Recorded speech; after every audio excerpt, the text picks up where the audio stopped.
Salmo 138, verso 8, e Jeremias, capítulo 29, verso 11 até o 13, demonstram de fato que a obra que muitas vezes nós chamamos de nossa missão, e às vezes nós temos essa expressão, não é que esteja errada, mas ela não abarca toda a verdade. De fato, se nós prestarmos atenção, quem tem a missão é Deus. Nós entramos na missão de Deus. E às vezes nós pensamos que o Senhor, de alguma forma, Ele perdeu a mão em algum momento da história e agora nos chama para darmos um jeito naquilo que desandou. A gente às vezes tem esse tipo de sentimento e de pensamento, olha, eu acho que Deus dormiu no ponto, em algum momento a coisa saiu do controle e Ele agora está correndo atrás do prejuízo. Mas eu quero dizer a você, meu irmão, que um Deus que perde a mão, um Deus que perde o controle, um Deus que permite que alguma coisa realmente aconteça sem que Ele esteja gerenciando, é um Deus que não se pode confiar. É um Deus que em algum momento tosquenejou. É um Deus que em algum momento dormitou. É um Deus que em algum momento ficou realmente, como dizem aí a expressão no mundo futebolístico, né? Com bola nas costas. Agora, quando eu entendo como que são os processos de Deus, como isso se dá na efetividade, como Deus, Ele tem o seu jeito e a sua maneira de internalizar em nós as suas verdades, os seus princípios e valores, nós podemos crer sim com todo o nosso coração, que toda a história da humanidade de fato é um grande trabalhar de Deus, para que nós como igreja, como povo do Senhor e família de Deus, tenhamos plenitude eterna em nós, em cada tempo, em cada momento da história. Deus trabalha elementos e vai estar sempre trabalhando para que essa família em conjunto seja uma só família eterna, de modo que aqueles que viveram lá nos tempos de Abraão ou de Israel, ou no tempo dos juízes, ou naquele momento que se chama de intermediário, os 400 anos que Deus, segundo alguns teólogos, permaneceu calado, ou a igreja do primeiro século, ou a igreja da Idade Média, todos caminhando para ter elementos eternos que façam parte da família de Deus, para que todos nós, unidos na eternidade, sejamos um de verdade, todos nós conectados dentro de uma só história, a história da família de Deus, da qual agora eu e você fazemos parte. Isso é muito importante que entendamos. Por isso o livro de Hebreus vai dizer que nós temos uma nuvem de testemunho. E ele fala dessas pessoas que já partiram. Por quê? Porque ele vai fazendo uma narrativa apontando os heróis da fé ali no livro de Hebreus capítulo 11. Por isso nós precisamos entender a importância que temos aqui e agora. O que Deus está fazendo aqui e agora em nossas vidas. Nós não podemos ser displicentes com a responsabilidade que Deus tem nos dado. Isso não pode ser um peso, é verdade, mas precisa ser encarado como com uma grande responsabilidade e um privilégio, diga-se de passagem. Por isso, eu creio que Deus está fazendo algo novo agora na vida de todos nós. E quando eu digo algo novo, não é algo que você está gostando ou que você vai estar achando fácil, ou que será compreendido facilmente, ou que será fácil de digestão. Não. Sempre quando Deus faz algo novo, Ele faz algo extraordinário. É um Deus que, num tempo em que não havia chuva nenhuma, Ele manda um velhinho de 500 anos começar a construir uma arca, do nada, e Ele leva dezenas de anos para construir aquela arca. E no final daquela construção, que parecia uma loucura para todos os da época, o Senhor envia um dilúvio e apenas a família de Noé se salva. Ou um casal de velhinhos, veja que coisas estranhas vêm acontecendo durante tantos tempos e durante a história. Que já, segundo a Bíblia, mortificado na sua carne, precisam ser revitalizados pelo poder do Espírito Santo de Deus, para que um com 90 e outro com 100 anos possam ter um filho, o filho da promessa, para que eles tenham certeza que aquilo que estava ali estranho era a ação de Deus, novo, que eles esperavam por muitos anos. Ou um povo que é libertado sem uma arma sequer. Um povo que não tinha uma espada, mas que são libertos de maneira extraordinária. E sai não apenas com a sua liberdade, mas sai com despojos, segundo a palavra de Deus, ricos, cheios, meus irmãos, de ouro, prata, tecidos finos, toda a riqueza do Egito praticamente levada, sem que uma espada tivesse sido usada, apenas a ação milagrosa de Deus. Ou um menino que está lá num dia comum, nas suas atividades, o seu pai pede para que ele faça uma entrega de alguns queijos, de alguns pães, de alguns produtos para os seus irmãos que estão lá no campo de batalha. Ele chega lá e vê um gigante afrontando, e aquele menino se dispõe, e apenas com uma funda e 5 pedras, ele vai e enfrenta aquele gigante e o mata. E nós poderíamos ficar aqui citando várias circunstâncias daquilo que Deus faz de novo, e que o Senhor sempre pede para que nós entremos naquilo que de fato é a missão de Deus.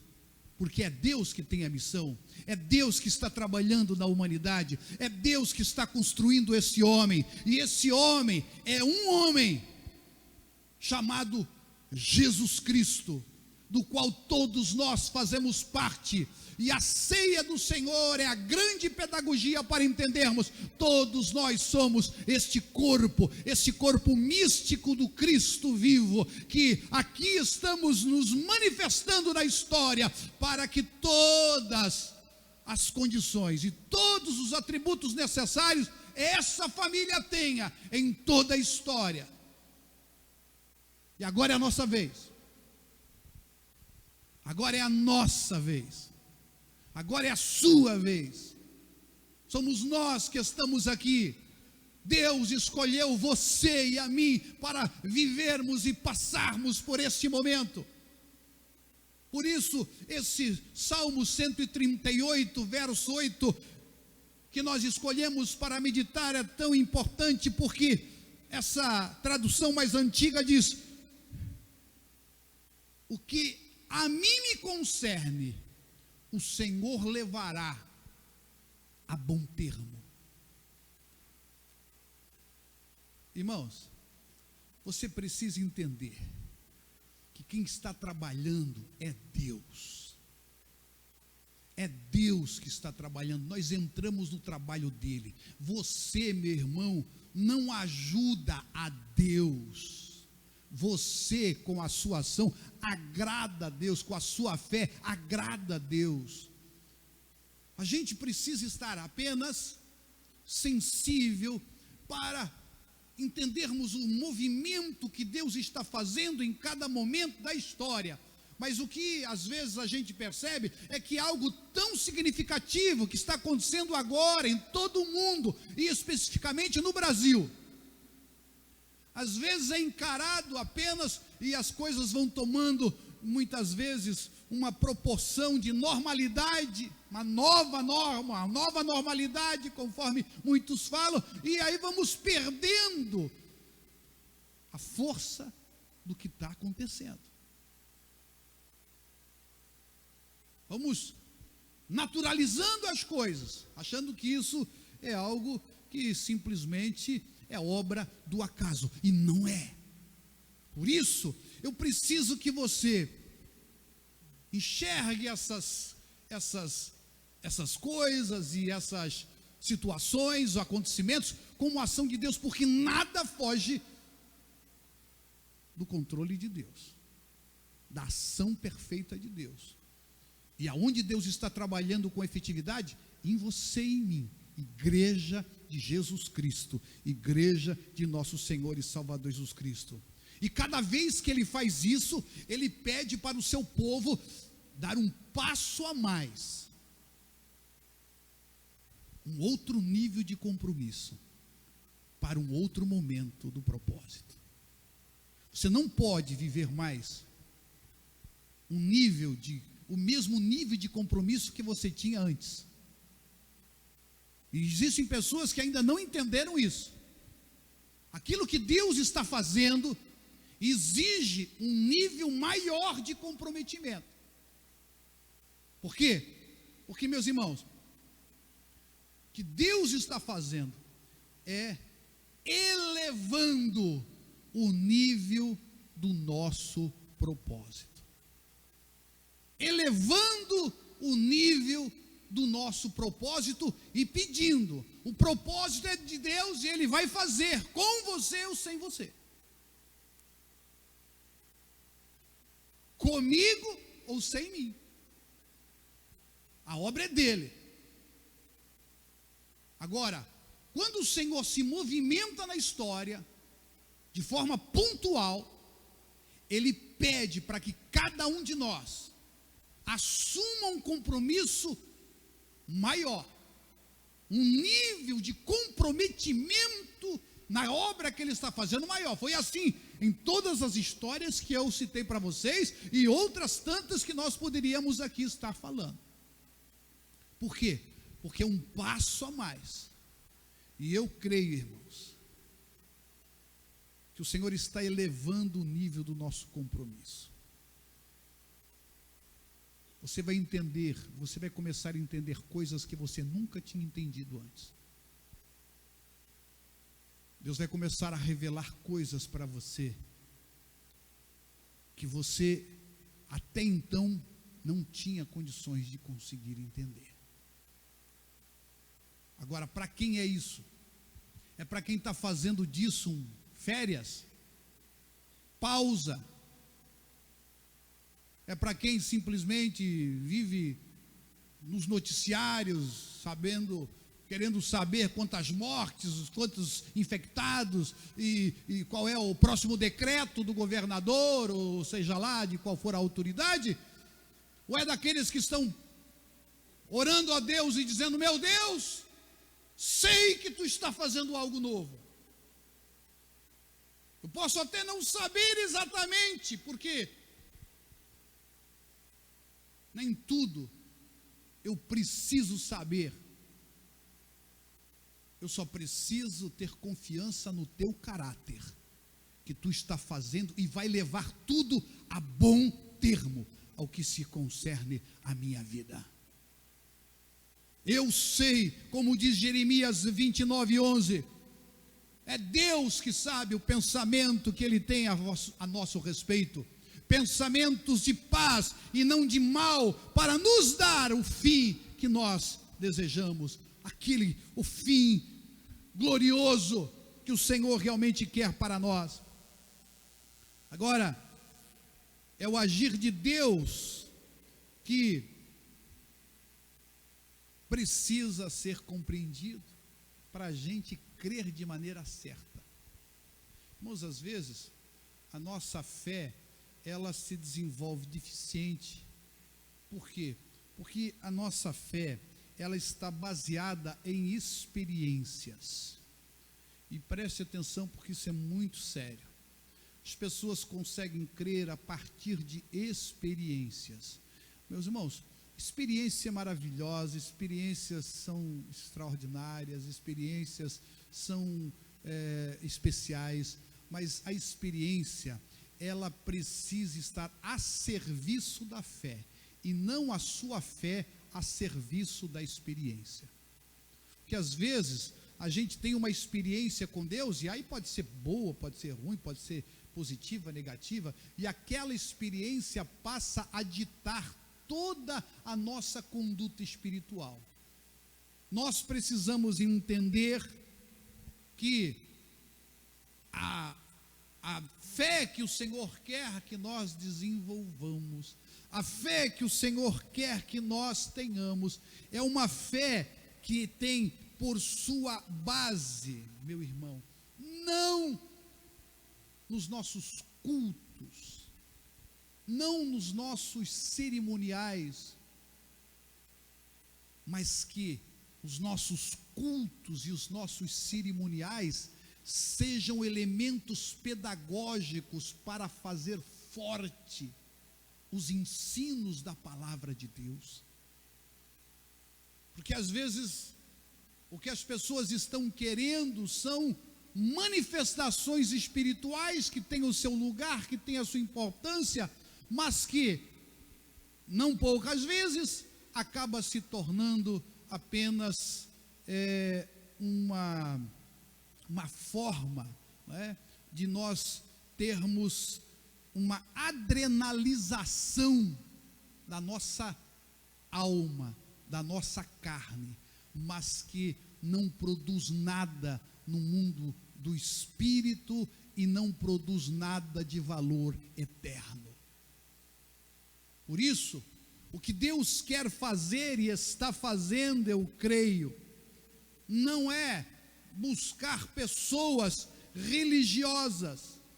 A religiosidade humana está toda pautada na busca incessante de ter uma experiência com o poder de Deus e poder controlar os rituais e oferendas, e dessa forma ter o controle das coisas sobrenaturais.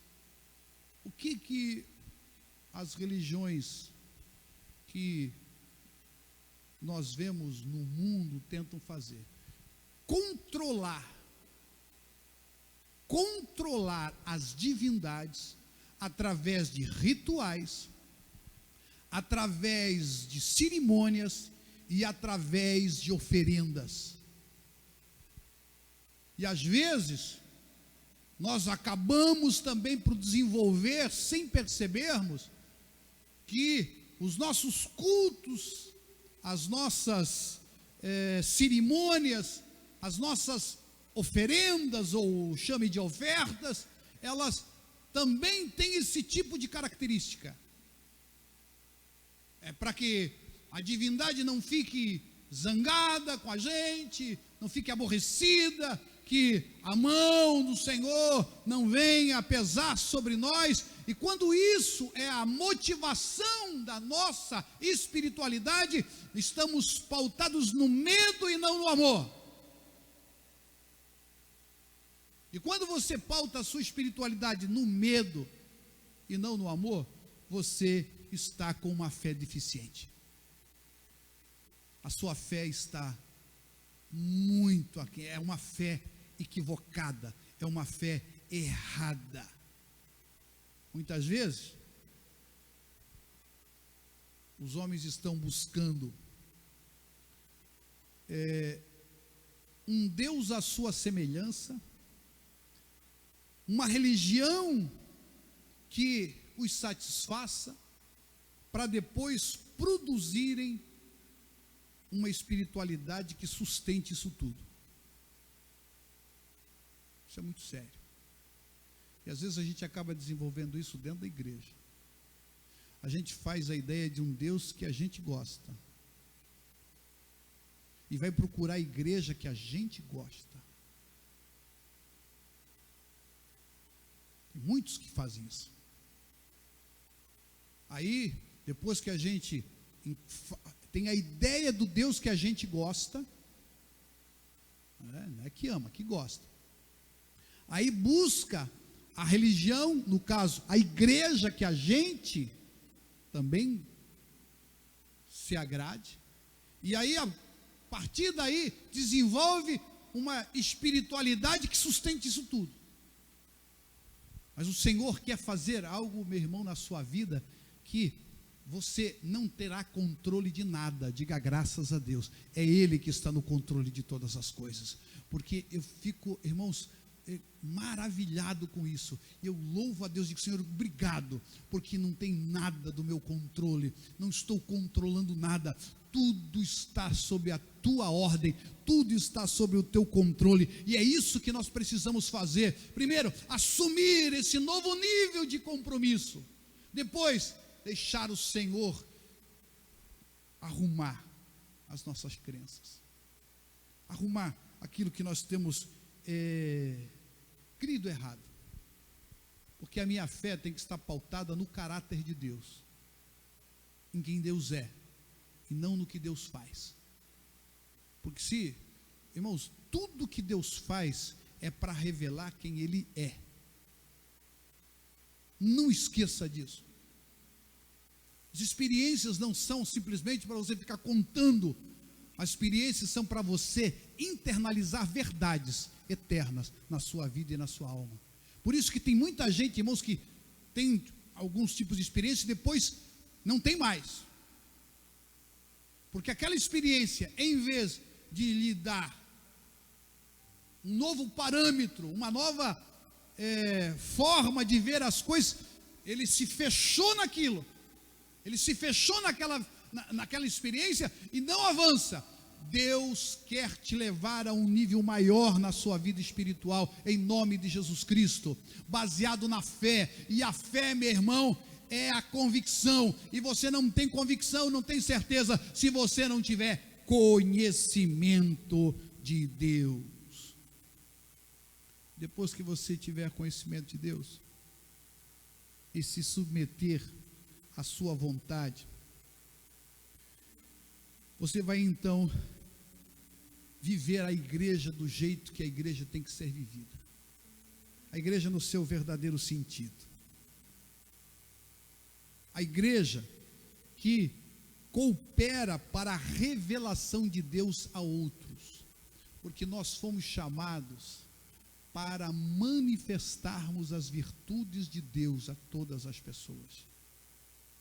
Para que Deus seja visto em nós, para que as pessoas, ao enxergarem todos nós, possam ver Deus na sua vida, e que você agora está comprometido com algo que é muito maior do que a sua própria história, uma história que Deus começou lá no Jardim do Éden, e que agora me alcança dentro de um propósito santo num novo tempo.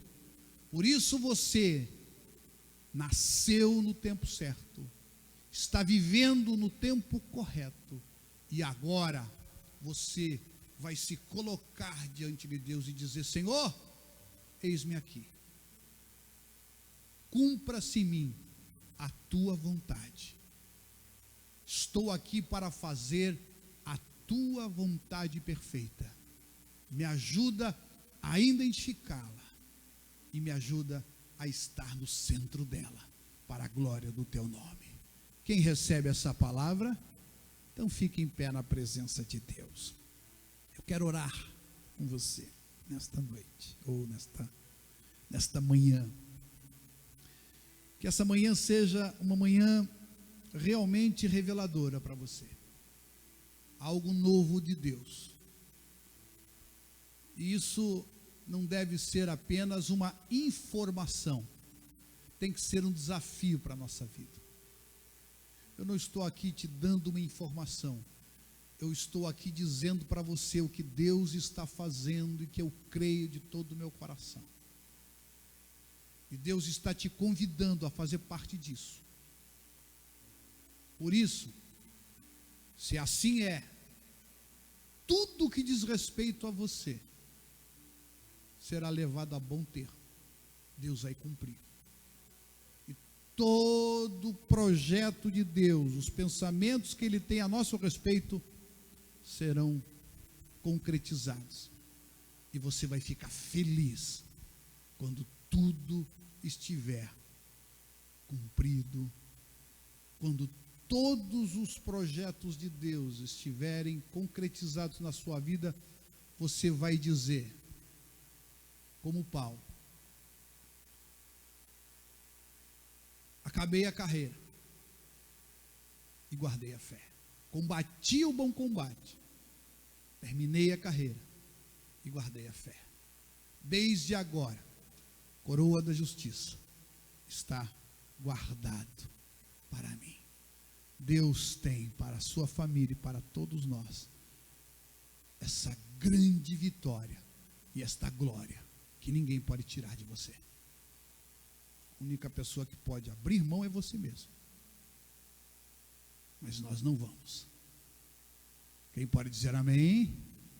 Feche os teus olhos e ore comigo. Meu Deus, obrigado por esta noite, por esta manhã. Obrigado, Senhor bendito, por esse momento especial. Meu Deus, momento em que nós estamos aqui na Santa Ceia, Pai, nesse primeiro culto desse dia, Senhor. Agora, que esta palavra, meu Deus, tenha o curso necessário. Que haja, meu Deus, o mover do Teu Espírito Santo. E que essas verdades sejam profundamente impregnadas, ó Deus, plantadas como boa semente nesses corações. Em nome de Jesus Cristo, nosso Senhor, é o que eu te peço e eu te agradeço. Muito obrigado. E todos digam amém, digam graças a Deus.